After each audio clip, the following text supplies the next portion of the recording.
تقدیر کا مسئلہ اور غم کرنے کی تدبیر۔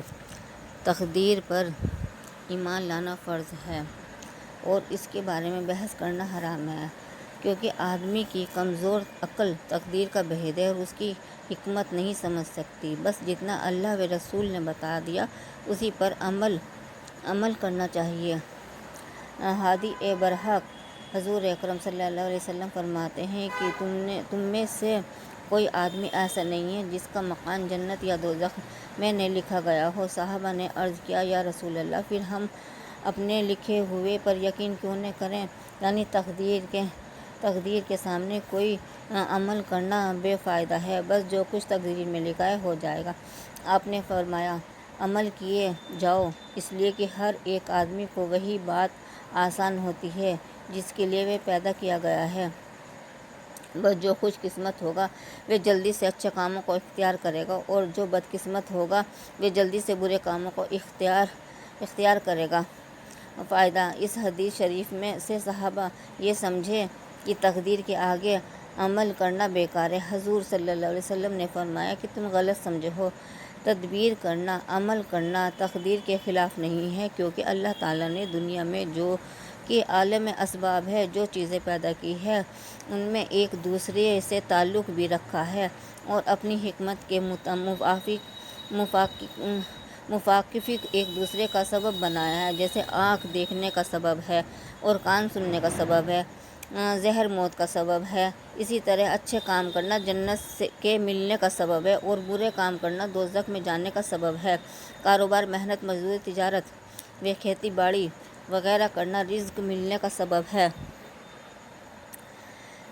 اور کوئی ان کو تقدیر کے خلاف نہیں سمجھتا۔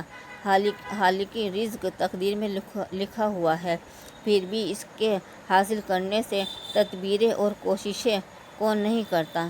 اس سے معلوم ہوتا ہے کہ اچھے کام کرنا اور برے کاموں سے بچنا تقدیر کے خلاف نہیں ہے۔ اللہ تعالیٰ فرماتا ہے کوئی آفت نہ دنیا میں آتی ہے اور نہ خاص تمہاری جانوں میں، مگر وہ جو کتاب لوح محفوظ میں لکھا ہوا ہے اس سے پہلے تم دنیا میں جانو تو پیدا کریں، یہ اللہ کے نزدیک آسان کام ہے۔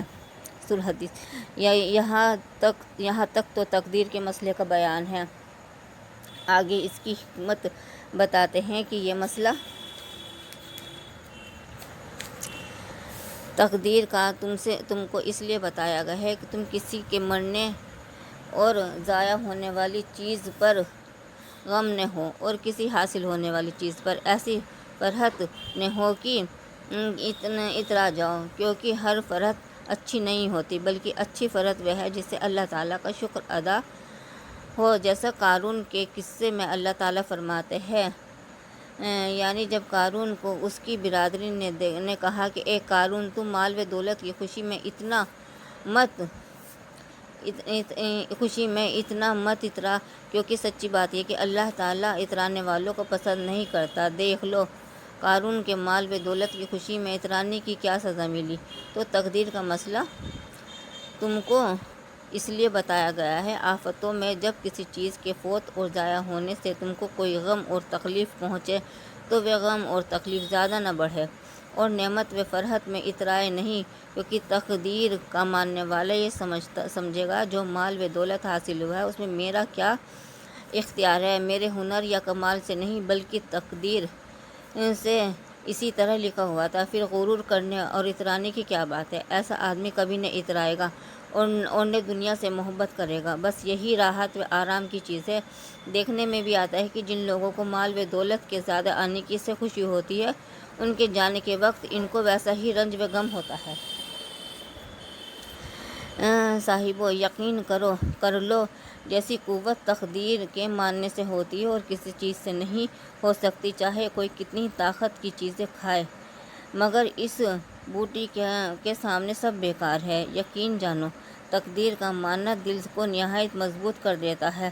ایسا آدمی ثابت قدم رہتا ہے، کیونکہ جب کوئی غم کی بات آئے گی تو وہ کہے گا کہ یہ تو تقدیر میں تھی، ٹلنے والی نہیں تھی، پھر خدا کے لکھے ہوئے حکم سے ناراض ہو کر اپنی آخرت بھی کیوں خراب کروں۔ ایسا آدمی کے دل میں یہ بات آتی ہے کہ اس میں اللہ تعالیٰ کی ضرور کوئی حکمت ہے اور میرے لیے بہتری۔ قرآن و حدیث میں جو رنج و غم کے بدلے ثواب آئے ہیں، اگر کوئی ان کو سوچے تو انشاء اللہ تعالیٰ کتنا ہی بڑا غم ہو کم ہو جائے گا۔ دیکھو، چھوٹے بچے کی موت میں ایک بڑی حکمت یہ ہے، اگر کوئی سمجھے کہ چھوٹے بچے کے مرنے پر غم کے ساتھ ایک بات غم کے کم کرنے اور مٹانے کی تھی۔ لوگوں کو اولاد کے بڑے ہونے کی خوشی محض اس لیے کہ ان کا جی یہی چاہتا ہے، ورنہ ان کو کیا خبر کہ یہ بڑا ہو کر کیسا نکلے گا، ماں باپ کی راحت کا سامان ہوگا یا وبال جان ہوگا۔ پھر بڑا ہو کر مرے تو یہ خبر نہیں وہ ماں باپ کو آخرت میں کچھ نفع دے گا یا خود ہی سہارے کا محتاج ہوگا۔ بچپن میں مرنے والے بچے معصوم ہوتے ہیں اور وہ بہت کم آنے والے ہیں، ان میں یہ شک بھی نہیں دکھے گا آخرت میں یہ خود کس حال میں ہوں، کیونکہ معصوم تو بخشے ہوئے ہوتے ہیں، وہ آخرت میں ماں باپ کے بہت کام آئیں گے۔ حدیث شریف میں آیا ہے کہ یہ بچے اڑ جائیں گے، کہیں گے جب تک ہمارے ماں باپ کو ہمارے ساتھ نہیں کیا جائے گا ہم تو ان کے ساتھ لیے بغیر جنت میں نہیں جائیں گے۔ تو اللہ تعالیٰ فرمائیں گے، اے ضدی بچوں، خدا سے ہٹ کرنے والوں، جاؤ اپنے ماں باپ کو بھی جنت میں لے جاؤ۔ اس وقت خوش جنت میں اپنے ماں باپ کے ساتھ جائیں گے تو یہ بے گناہ بچے اللہ تعالیٰ سے بھی آپ کی خواہش کے لیے ضد کریں گے۔ اور اگر بچہ بڑا ہو کر مر گیا تو حضرت خضر کا قصہ یاد کر کے دل کو سمجھا لو کہ نہ معلوم اس میں کیا حکمت ہوگی۔ مشکل ہے کہ یہ اور زندہ رہتا تو دین کو خراب کر لیتا یا دنیا میں وبال جان ہو جاتا۔ اگر کسی کے بالکل ہی اولاد نہ ہو، وہ یہ سمجھے کہ میرے لیے اسی میں حکمت ہے، نہ معلوم اولاد ہوتی تو کس آفتوں میں پھنس جاتے۔ حاصل یہ ہے کہ جس کو اللہ تعالیٰ اولاد دے اس کے لیے یہی اچھا ہے، اور جس کو نہ دے اس کے لیے یہی اچھا ہے، اور جس کو دے اور دے کر چھین لے اس کے لیے یہی بہتر ہے۔ بس تقدیر کے ماننے پر یقین کرنے سے غم کم ہو جاتا ہے اور صبر آ جاتا ہے، جس کی وجہ سے حضرت ام سلمہ رضی اللہ عنہا نے کامل صبر فرمایا اور اپنے شوہر حضرت طلحہ رضی اللہ کو بھی صابر بنایا۔ ان کا قصہ حدیث شریف میں اس طرح سے ہے کہ ان کا ایک بچہ بیمار رہتا تھا۔ حضرت طلحہ رضی اللہ باہر سے آ کر اس کا حال پوچھا کرتے تھے۔ ایک دن اس کا انتقال ہو گیا اور شام کو حضرت طلحہ آئے تو حضرت ام سلمہ نے ان پر ظاہر نہیں کیا کہ بچے کا انتقال ہو گیا، اس لیے کہ سن کر پریشان ہوں گے اور پریشانی میں کھانا نہ کھائیں گے، بلکہ جب انہوں نے دریافت کیا کہ بچہ کیسا ہے تو وہ یہ جواب دے کہ اب تو آرام ہے، سکون ہے۔ یہ جھوٹ نہیں تھا، کیونکہ موت سے بڑھ کر کیا آرام ہوگا، اس کے بعد حرکت بھی نہیں ہو سکتی تھی۔ یہ سن کر انہوں نے کھانا کھایا۔ رات کو بیوی کی طرف ملال بھی ہوا، بیوی نے بہت صبر کیا کہ ان کو بھی انکار نہیں کیا۔ جب صبح ہوئی تو کہا کہ میں تم سے ایک مسئلہ پوچھتی ہوں، بھلا اگر کسی نے ہم کو کوئی چیز امانت کے طور پر دی ہو اور پھر بعد میں وہ اپنی امانت کو واپس لینا چاہے تو کیا کرنا چاہیے؟ حضرت طلحہ رضی اللہ نے جواب دیا، یہی چاہیے کہ جب مالک اس کو لینا چاہے تو بڑی خوشی سے واپس کر دیا جائے۔ حضرت ام سلمہ رضی اللہ نے کہا، تو پھر اپنے بچے کا صبر کرو اور خوشی کے ساتھ اس کو دفن کا سامان کرو، کیونکہ خدا نے اپنی امانت لے لی ہے۔ حضرت طلحہ خفا ہوئے کہ تم نے رات ہی کیوں خبر نہیں کی؟ کہا، کیا ہوتا، رات کو دفن کرنے میں تکلیف ہوتی اور تم رات بھر پریشان ہوتے، کھانا بھی نہ کھاتے، اس لیے رات کو خبر نہیں دی۔ حضرت طلحہ رضی اللہ رسول صلی اللہ علیہ وسلم کے پاس گئے اور سارا قصہ بیان کیا۔ آپ نے فرمایا کہ اللہ تعالیٰ کو ام سلمہ کا یہ کام بہت پسند آیا اور میں امید کرتا ہوں آج کی رات کے حمل سے تم دونوں کو اللہ تعالیٰ بڑی برکت والی اولاد عطا فرمائے گا۔ آپ کے فرمان کے مطابق حضرت عبداللہ بن طلحہ پیدا ہوئے، جو بڑے عالم اور بڑے سخی اور بڑے مالدار اور صاحب اولاد تھے۔ تو حضرت ام سلمہ رضی اللہ نے سچ فرمایا کہ اولاد اللہ کی امانت ہے، جب وہ لینا چاہے خوش ہو کر خدا کے حوالے کر دینی چاہیے۔ اس پر شاید کوئی سوال کرے کہ امانت ہے تو پھر اللہ تعالیٰ نے اس کی محبت کیوں دی؟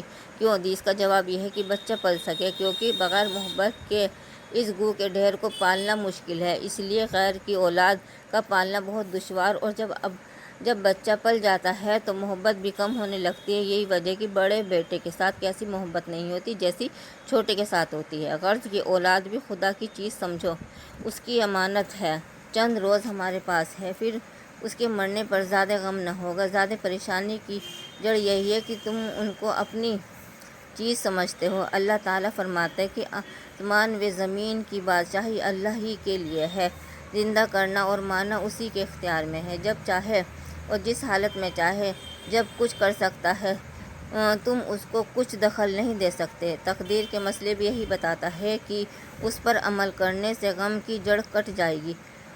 طبعی غم ہوگا مگر وہ دیر تک نہیں رہے گا، اور طبعی غم یعنی محبت اور جدائی کی وجہ سے جو ہوگا اس میں ہمارے لیے حکمت ہے۔ حکمت یہ ہے کہ غم سے تمنائیں ٹوٹ جاتی ہیں اور دنیا میں ایک اندھیرا نظر آتا ہے، دماغ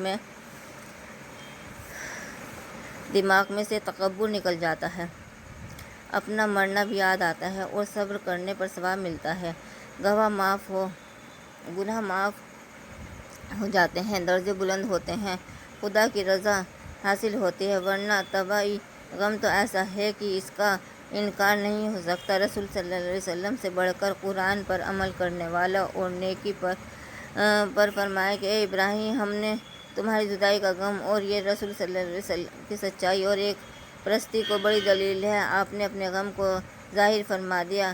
بنا ہوا صوفی اور مولوی ایسے موقع پر کبھی یہ نہ کہیں گے کہ مجھے غم ہوا، بلکہ بناوٹ کر کے غم کو چھپائیں گے، مگر سچوں کی یہ شان نہیں ہے، وہ تو حضور اکرم صلی اللہ علیہ وسلم کے تعریفوں پر چلتے ہیں۔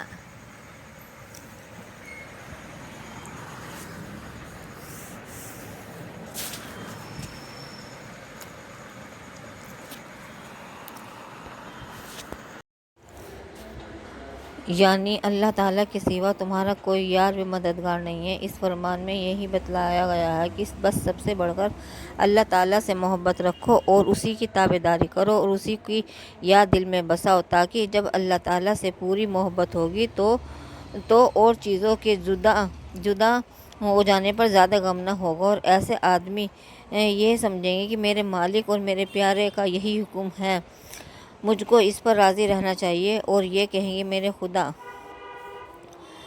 سمایا ہے تیری نظروں میں، جب سے تو جدھر دیکھتا ہوں ادھر تو ہے، نکل جائے دم تیرے حکموں کے نیچے، یہی دل کی حسرت ہی آرزو ہے، گلستاں میں جا کے ہر گل کو دیکھا، تیری ہی سی رنگت، تیری ہی سی بو ہے۔ خلاصہ یہ ہے کہ اللہ تعالیٰ سے محبت بڑھاؤ، جس کا ذریعہ ہے تابعداری کرنا، اور اللہ تعالیٰ کے سوا جتنی چیزیں ہیں سب سے محبت کم کر دو، پھر دنیا اور آخرت کی راحت تمہارے لیے ہی ہے۔ اگر تنگ دستی اور فاقہ بھی ہوگا تب بھی تم کو راحت ملے گی، یہ تو دنیا میں آرام ہوگا، اور دنیا میں سے سفر کرتے ہوئے یہ حالت ہوگی کہ فرشتے جنت کی خوشخبری سنائیں گے، جس سے ہر نیک بندے کو اپنی اصل گھر میں جانے کا شوق پیدا ہو جاتا ہے۔ اسی لیے جنازے کو جلدی لے جانے کا حکم ہے، اور یہ سمجھ لو یہ موت کیسی خوشی کی ہوگی، اور قبر میں یہ ہوگا کہ جنت کی طرف سے کھڑکیاں کھل جائیں گی، وہاں بھی فرشتے خوشخبری سنائیں گے، اور قیامت کے میدان میں یہ حال ہوگا کہ ان کو بڑی گھبراہٹ کے وقت قیامت میں زندہ ہونے کے غم میں نہ ڈالیں گی، اور قبر سے نکلتے ہی فرشتے ان کو تعظیم کریں گے۔ حضور صلی اللہ علیہ وسلم فرماتے ہیں قیامت کا دن کافر کے لیے 50,000 برس کا ہوگا، اور تابعدار مسلمانوں کو ایسے معلوم ہوگا جیسے فرض نماز کا وقت آیا اور گیا۔ پل صراط پر گزرتے دوزخ یہ کہیں گے، اے پکے ایمان والو، جلدی پار ہو جا کہ تیرے نور کی ٹھنڈک نے میری آنکھ کی تیزی کو بجھا دیا۔ بتلائیے یہ پاکیزہ زندگی اچھی ہے یا یہ دنیا پھنسی اچھی ہے کہ فنا ہونے والی اور جدا ہونے والی چیزوں میں ہم پھنسے پڑے ہیں۔ بس اگر دنیا کو اچھی چاہتے ہوں اور مرنے کے بعد راحت اور آرام چاہتے تو اللہ تعالیٰ سے تعلق اور محبت پیدا کرو، اور اس کے حاصل کرنے کا آسان طریقہ یہ ہے کسی کامل پیر یا دامن پکڑو اور اپنے کو اس کے سپرد کر دو، اور اس کے کہنے پر عمل کرو، انشاءاللہ تعالیٰ پھر تمہاری دنیا میں بھی آرام اور آخرت میں بھی عزت و راحت ہے، جنت ہے۔ صلی اللہ علیہ وسلم اللہ سیدنا محمد و آلہ وصحبہ وسلم۔